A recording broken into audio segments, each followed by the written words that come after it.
My speech is on Brian's Song. It's written by William Blinn in 1971, and the remake was in 2001.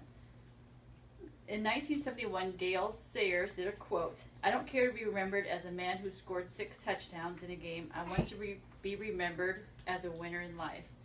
I can't count in one hand the number of times I watched Brian's Song. It's a great movie. It has a lot of meaning to it. This movie has true meaning that can be used for the rest of your life.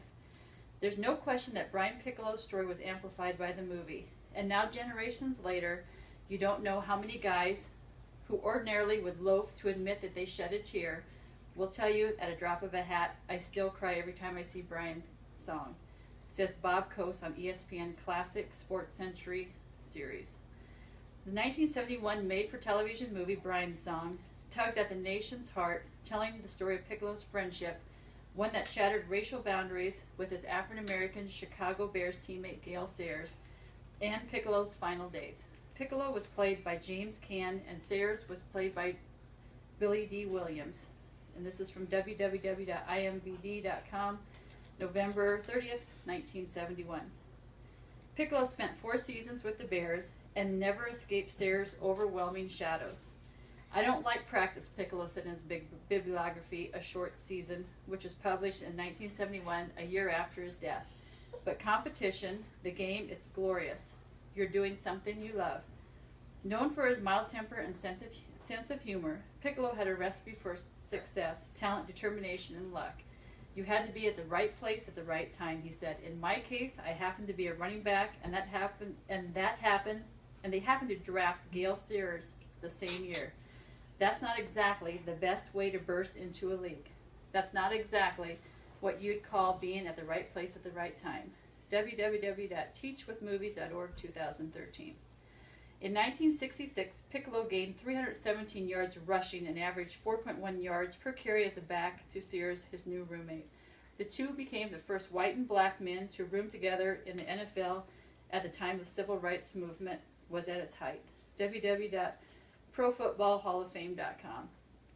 "Pick never badmouthed anyone," Sayers said. "They said that people who like themselves like other people, and Brian was never short on self-confidence. He truly liked people." In 1966, Sayers suffered a knee injury, and Piccolo took over his position as a starting halfback.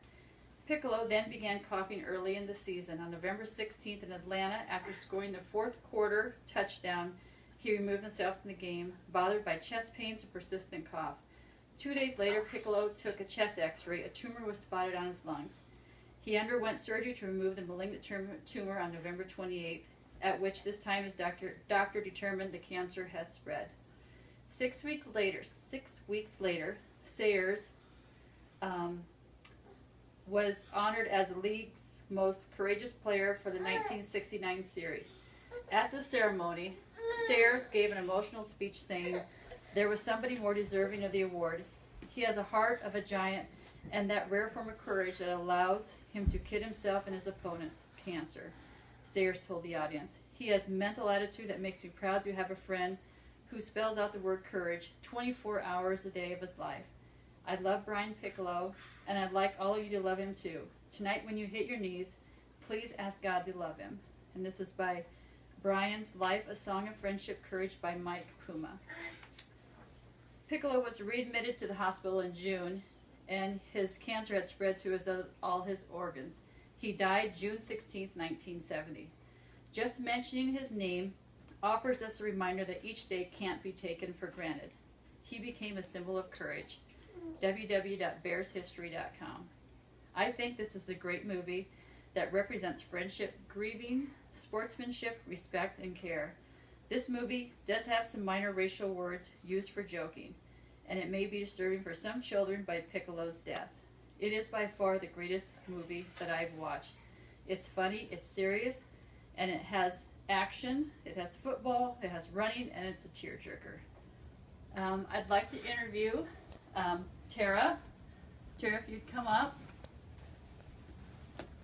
So, Tara, have you ever seen Brian's Song? No, I haven't. Do you like true movies and true stories? I do. What's your favorite movie? Shawshank Redemption. Okay. Do you like sad movies? Do you cry at sad movies? I am a crier. I Okay. cry at happy movies too. After listening to this movie, will you go? After listening to this speech, will you go rent? I the think movie? it's interesting. I think I might. Okay. Thanks, Bobby. Okay, Bobby. Have you ever seen Brian's Song? No, I haven't. Do you like true stories and true movies? I do. What's your favorite movie? Dumb and Dumber. Do you like to cry at? Do you cry at sad movies? I do not. Okay. After listening to this, will you go rent this movie? Yes, I absolutely will. Okay. Thank you.